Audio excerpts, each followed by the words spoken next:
नमस्ते। आज इस देश में एक नई संसद के भीतर पहली बार कार्यवाही शुरू हो गई। पुरानी संसद की इमारत से पैदल देश के सभी चुने हुए सांसद नई संसद की इमारत में जाते हैं। वहां पहले लोकसभा अध्यक्ष एक बहुत शानदार भावुक भाषण देते हैं। बहुत अच्छी अच्छी बातें होती हैं, ऐसे हर मौके पर बहुत अच्छी अच्छी बातें होती हैं। लोकसभा स्पीकर भी बहुत अच्छे तरीके से लोगों को कहते हैं कि भाई नई संसद है, नए तरीके से होना चाहिए, सब कुछ बहुत व्यवस्थित हो। और फिर देश के प्रधानमंत्री का एक लंबा भाषण, उतना लंबा नहीं जितना कि वो अमूमन करते रहे हैं, लेकिन एक भाषण होता है। शुरुआत प्रधानमंत्री की फिर से बहुत अच्छे अच्छे बातों से। कल भी मैंने इस बात पर टिप्पणी की थी कि कल के भाषण में तो एक नए प्रधानमंत्री नजर आए, जिनको पहली बार 75 साल 70 साल के भारत में कुछ अच्छा दिख रहा था। लेकिन आज के भाषण में प्रधानमंत्री बहुत संजीदगी से, बहुत संयम के साथ अपनी बात कहते हुए नजर आते हैं। आज देश के प्रधानमंत्री ने तमाम बातें कहते हुए एक बिल पेश करने का इशारा कर दिया। उन्होंने कहा कि ये नई इमारत अब नए देश और नए भारत का ख्वाब रचेगी।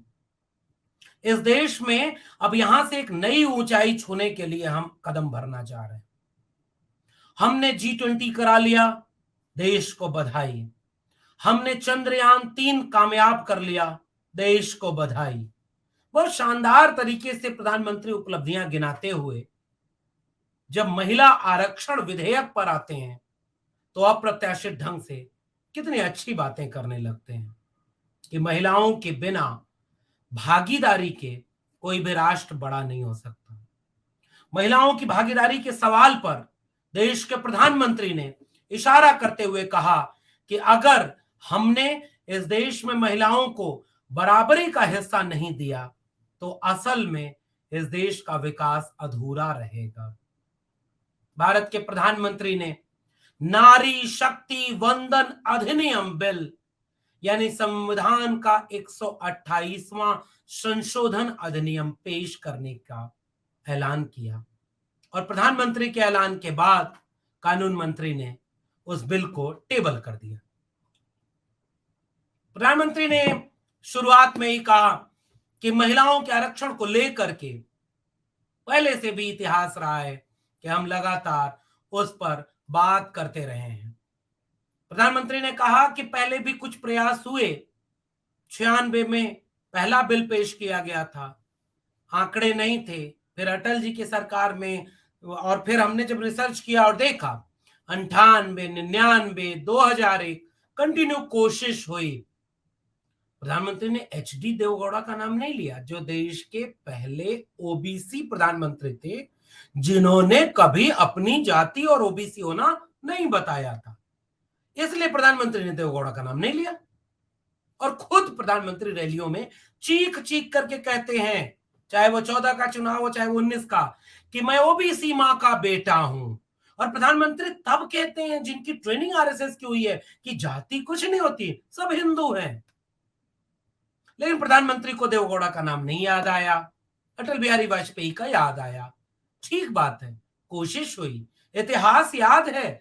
यानी प्रधानमंत्री जी उसी 70 साल में इसकी भी कोशिश की गई कि महिलाओं को भी आरक्षण दे दिया जाए। फिर उन्होंने कहा, थोड़ा है ना भाई, सेल्फ मेड ओबीसी, वो फिर कैसे बात करेंगे। लेकिन अहंकार जाता नहीं। कई बार क्या बोले प्रधानमंत्री, लगता है ईश्वर ने कई बड़े फैसले लेने के लिए मुझे ही चुन रखा है, पवित्र काम करने के लिए। फिर प्रधानमंत्री ने देश को सूचना दी कि हमने पिछली बैठक में जो कल शाम को हुई महिलाओं के आरक्षण विधेयक को कैबिनेट में पास कर दिया है और इस नई संसद के पहले दिन हम इस देश को एक सौगात देना चाह रहे हैं। ये तारीख इतिहास में अमर हो जाएगी। हमने वुमेन लेड डेवलपमेंट का संकल्प लिया है। नारी शक्ति वंदन अधिनियम हमारी माताओं बहनों बेटियों को मजबूत करके एक मजबूत राष्ट्र बनाएगा। प्रधानमंत्री जी ये सारा विवरण दे रहे थे। फिर आते हैं देश के कानून मंत्री अर्जुन राम मेघवाल। अर्जुन राम मेघवाल आकर के पूरा बिल टेबल करते हैं। उस समय पूरा टेक्निकली पूरी बिल को टेबल किया जाता है और बिल टेबल करने के समय कुछ सूचनाएं सीधे सीधे दी जाती हैं। 128वां संविधान संशोधन अधिनियम, जिसमें अनुच्छेद 239 ए के तहत कहा गया कि 33% आरक्षण अब एनसीटी को दिया जाएगा, नेशनल कैपिटल टेरिटरी। 330 ए के तहत कहा गया कि शेड्यूल कास्ट, शेड्यूल ट्राइब को लोकसभा में जो 15% और 7.5% आरक्षण मिला है, उसके भीतर 33% आरक्षण महिलाओं को दिया जाएगा। आर्टिकल 332 में संशोधन के जरिए स्टेट असेंबली में 33% रिजर्वेशन। आर्टिकल 334 के तहत यह घोषणा की गई कि इसका टाइम ड्यूरेशन 15 ईयर का होगा।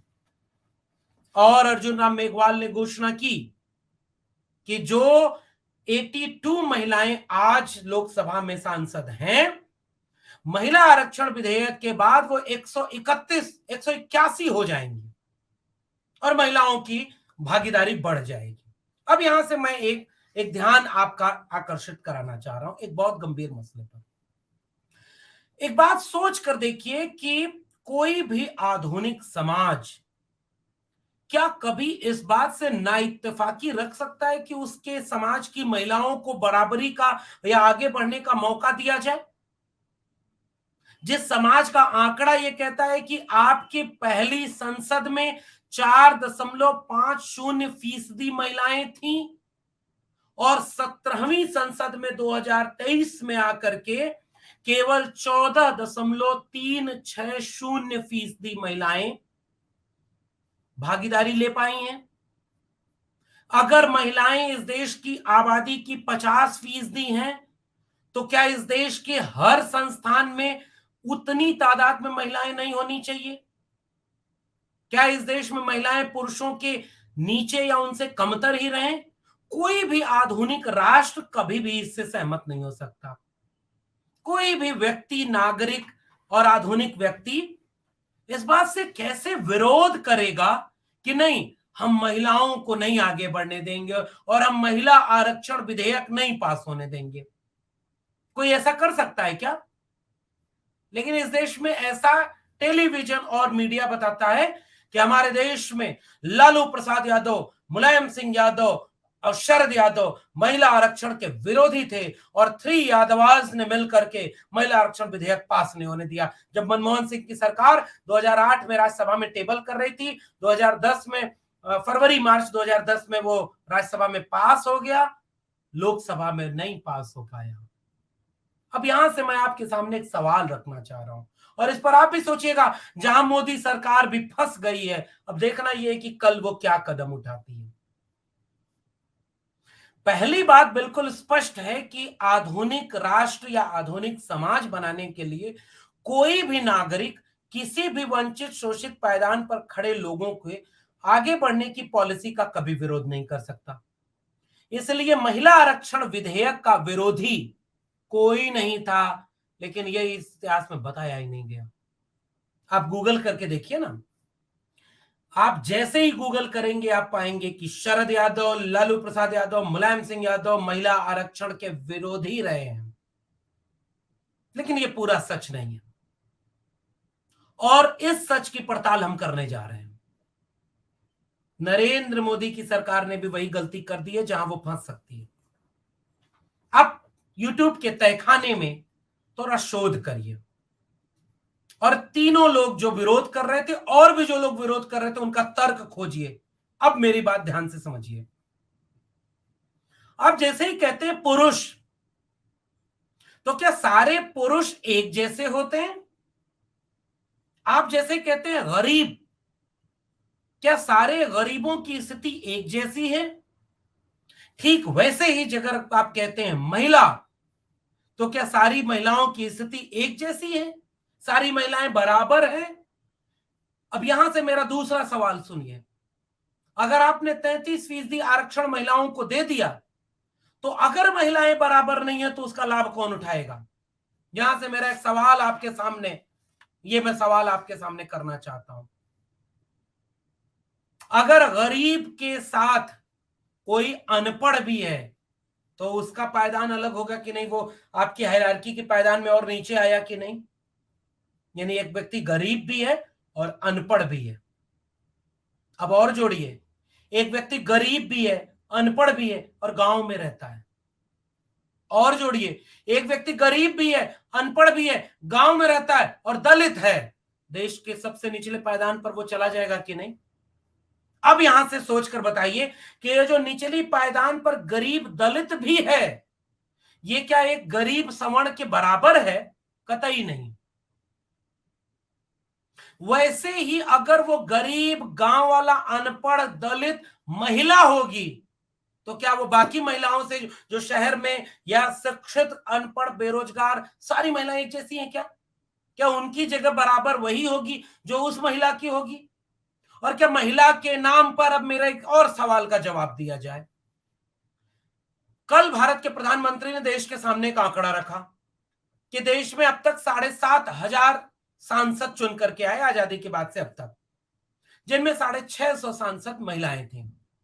अब मेरे सवाल का जवाब यहां से दिया जाए, उनमें 98% महिलाएं केवल अपर कास्ट शहरी पढ़ी लिखी ही क्यों थी? और यह तथ्य है। और अगर 95 से 98% महिलाएं आजादी के 75 साल में केवल सवर्ण और शहरी पढ़ी लिखी अमीर घरों की हैं लगभग, तो इस महिला आरक्षण विधेयक का लाभ कौन सबसे पहले उठाएगा?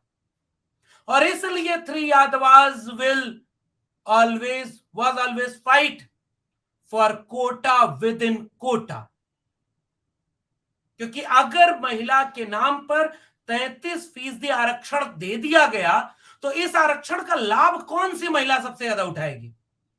जो शहरों में होगी, जो शिक्षित होगी, जो थोड़ी अमीर होगी, और फिर उनमें और आइडेंटिटी जोड़ते जाइए। वो सवर्ण होगी, वो ताकतवर होगी, वो वोकल होगी। और इस 33% आरक्षण में अगर कोटा विद इन कोटा नहीं है तो फिर भारत की संसद में कोई भगवतिया देवी, कोई फूलन देवी कभी खड़ी होकर अपनी आवाज बुलंद नहीं कर पाएगी। इसका विश्लेषण किया जाना चाहिए। क्या आप अगर महिला के सशक्तिकरण, नारी शक्ति के पक्षधर हैं, हिमायती हैं, तो फिर तो आपको और हिमायती होना चाहिए कि जो सबसे आखिरी पायदान पर खड़ी महिला है वह चुन करके भारत की संसद में आए। लोकतंत्र तो तब मजबूत होगा ना। नरेंद्र मोदी की सरकार ने यहां एक बहुत बड़ी गलती कर दी है। उन्होंने यह घोषणा तो कर दी है कि शेड्यूल कास्ट और शेड्यूल ट्राइब के 15% और 7.5% कोटे के भीतर 33% कोटा महिला आरक्षण का लागू होगा, लेकिन ओबीसी को, महिलाओं को रिजर्वेशन क्यों नहीं? और फूलन देवी जिस संसद में सांसद रही हो, फूलन देवी कैसे संसद पहुंची इसका भी इतिहास कभी पढ़ना चाहिए आपको। कितना गालियां दी गई उनको, चुनाव लड़ाने वाले और खुद चुनाव लड़ने वाली फूलन देवी को अपमानित और जलील किया गया। और आज बलात्कारी और गांधी को गोली मारने और हत्यारा कहने वाले लोग उसी संसद में बैठे हैं। क्या वो महिलाओं का प्रतिनिधित्व कर सकती हैं क्या? क्या वे महिलाओं पूरे देश की, भारत की महिलाओं का प्रतिनिधि हो सकती हैं क्या? जो अच्छी शिक्षित हैं और जिनके तन बदन पर अच्छे कपड़े हैं, जो अच्छे घरों में रहती हैं, वो गांव कस्बे में चूल्हे पर खाना बना रही, खेत में आधे बदन कपड़े लपेटी हुई किसानी का काम कर रही, किसी सड़क के किनारे पत्थर तोड़ती भगवतिया देवी का प्रतिनिधित्व वो महिलाएं कैसे कर सकती हैं? इसलिए महिला को एक आइडेंटिटी कहना महिलाओं का अपमान करना है। और इसलिए यहां पर नरेंद्र मोदी की सरकार फंस गई है। कल होगी डिबेट संसद में महिला आरक्षण विधेयक पर। कल हम भी देश से जानना चाहते हैं कि अगर महिलाएं ताकतवर हों, इसका कोई नियम बन रहा है, तो शरद यादव का बयान है कि तुम 33% आरक्षण क्यों दे रहे हो? इस देश की महिलाओं को 50% आरक्षण, यानी उनकी आबादी के मुताबिक पूरा 50% आरक्षण दो। लालू प्रसाद यादव का बयान है कि महिलाएं ताकतवर हों, क्योंकि बिना महिलाओं के ताकतवर हुए देश ताकतवर नहीं हो सकता, मगर वो हमा गांव की भगवतिया देवी भी ताकतवर हो, इसलिए कोटा विद इन कोटा करना पड़ेगा। कल देश जानना चाहेगा इस देश के प्रधानमंत्री से कि आप ओबीसी हो और आपने चुनाव प्रचार में लगातार ये बात कही है कि मैं ओबीसी मां का बेटा हूं।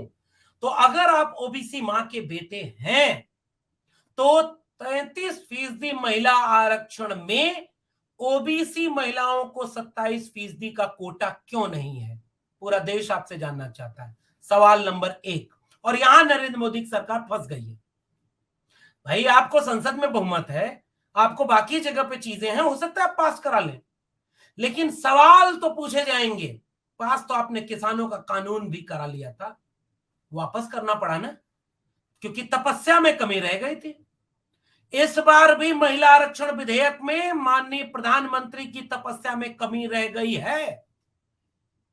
इस बात को मैं इशारे में आपको सामने समझा रहा हूं कि 33% आरक्षण के भीतर अगर 27% कोटा ओबीसी का, 15% कोटा शेड्यूल कास्ट का, 7.5% कोटा शेड्यूल ट्राइब का नहीं है। और आपने क्या दे दिया? 15% शेड्यूल कास्ट को कोटा है, उसके भीतर 33% आरक्षण। और इसको करने की क्या जरूरत है आपको? अब कोटा विद इन कोटा का एक हॉरिजेंटल रिजर्वेशन कैटेगरी बना देते, और हॉरिजेंटल में जहां क्षैतिज ओवरलैप कर रहा था ओबीसी को 27% कोटा देते, शेड्यूल कास्ट को देते, शेड्यूल ट्राइब को देते, तो सारी महिलाएं जो पूरे देश का नेतृत्व करती हैं, गांव की कमजोर मजलूम बेटी, कोई आदिवासी महिला इस संसद में पहुंचती। हम सैल्यूट करते हैं आपको। हां, आपको ईश्वर ने एक महान काम के लिए बनाया है मोदी जी, हम सैल्यूट करते अगर कोटा विद इन कोटा करके आप रिजर्वेशन देते। और बात फिर से मैं अपनी कह रहा हूं, 33% नहीं, इस देश की महिलाओं को 50% आरक्षण देना चाहिए, इसमें कोई दो राय नहीं। और उस 50% में 27% ओबीसी को, 15% शेड्यूल कास्ट को अगर आप नहीं देंगे तो मेरा तर्क साफ है, 650 सांसद आज तक इस देश में चुनी गई हैं और 2% सांसद केवल एससी एसटी ओबीसी हैं, जिनकी आबादी 90% है। तो 90% आबादी की महिलाओं के बीच से 2% महिला चुनी गई और 10% आबादी के बीच से 95%, 98% महिलाएं चुनी गई। और अगर इस देश का आंकड़ा यह है तो आप 33% में कौन सी महिलाओं को भारत का प्रतिनिधित्व देना चाहते हैं? और जो हाशिए पर पड़ी महिला है, जो आज भी कहीं पत्थर तोड़ रही है, खाने पे चूल्हे पे खाना बना रही है, खेत में काम कर रही है, मजदूरी कर रही है, उसको आप न्याय नहीं देना चाहते। इसलिए नरेंद्र मोदी की सरकार यहां पर फंस गई है। और यहां से एक विमर्श शुरू होगा कि नया भारत बिना जाति जनगणना के आपने क्लास 5 में लिखा है कि 5 क्लास में लिखा है कि आप नया सेंसस कराकर डेटा रिलीज करेंगे, तब 24 के बाद वाले चुनाव में ये इंप्लीमेंट होगा। 24 में तो कर भी नहीं रहे आप। तो जो सेंसस होगा वो कास्ट सेंसस होगा कि नहीं? और अगर कास्ट सेंसस में आबादी बढ़ती है, जिसकी जितनी है उसको उतनी आबादी के मुताबिक हक देना चाहिए कि नहीं? तो ओबीसी प्रधानमंत्री ओबीसी महिला को हक क्यों नहीं दे रहा? सवाल नंबर 1। ओबीसी प्रधानमंत्री ओबीसी की जाति जनगणना क्यों नहीं कर रहा? सवाल नंबर 2। और ओबीसी प्रधानमंत्री कोटा विद इन कोटा का विरोध क्यों कर रहे हैं? वो कोटे विद इन कोटे का नया नियम क्यों लेकर आए? इन चारों पांचों बिंदुओं के संदर्भ में मुझे तो ऐसा लगता है कि नरेंद्र मोदी की सरकार फंस गई है। हां, आज उनका संसद में बहुमत है, हो सकता है कि वो इतिहास में अमर होने के लिए पास करा ले, मगर सवाल पूछे जाएंगे। बहुत बहुत धन्यवाद।